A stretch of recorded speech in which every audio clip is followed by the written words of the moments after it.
사랑하는 CTS 시청자 여러분, 안녕하십니까? 예정교회를 섬기고 있는 설동훈 목사입니다.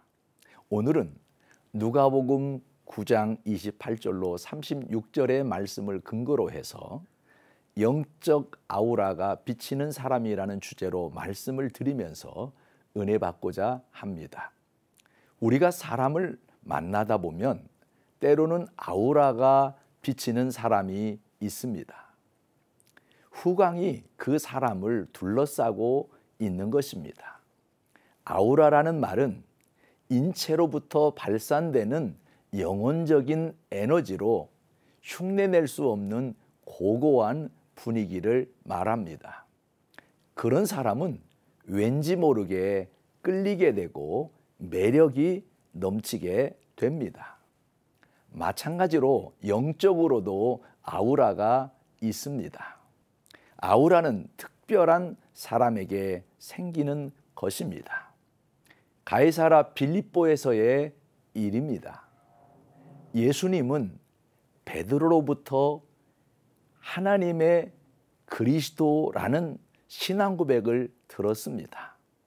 베드로의 신앙 고백이 있은 지 8일 후에 예수님은 베드로와 요한과 야고보를 데리시고 기도하시러 산에 가셨습니다. 그곳에서 예수님이 기도를 하는데 용모가 변화되고 그 옷이 휘어져 광채가 났습니다. 영적 아우라가 예수님을 둘러싼 것입니다. 그런 놀라운 광경을 보고 베드로가 말합니다. 주님, 우리가 여기 있는 것이 좋겠습니다. 여기다 초막셋을 지어 하나는 주를 위하여, 하나는 모세를 위하여, 하나는 엘리야를 위하여 짓겠습니다라고 말하니까 갑자기 구름이 와서 그들을 덮으며 구름 속에서 소리가 나는데 이는 나의 아들 곧 택함을 받은 자니 너희는 그의 말을 들으라고 소리가 났습니다. 그 소리가 그치고 난 후에 예수님만 보였습니다. 그렇습니다. 신앙생활을 하는 우리는 오직 예수로 만족해야 합니다. 성도들의 심리는 참 이상합니다. 예수님 한 분으로 만족하지를 않습니다.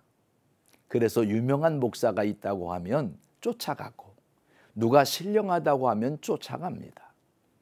베드로가 보여준 태도가 바로 그런 것이었습니다. 그 모습이 너무 좋으니까 예수님뿐만 아니라 모세와 엘리야를 위해서도 초막을 짓고자 했습니다.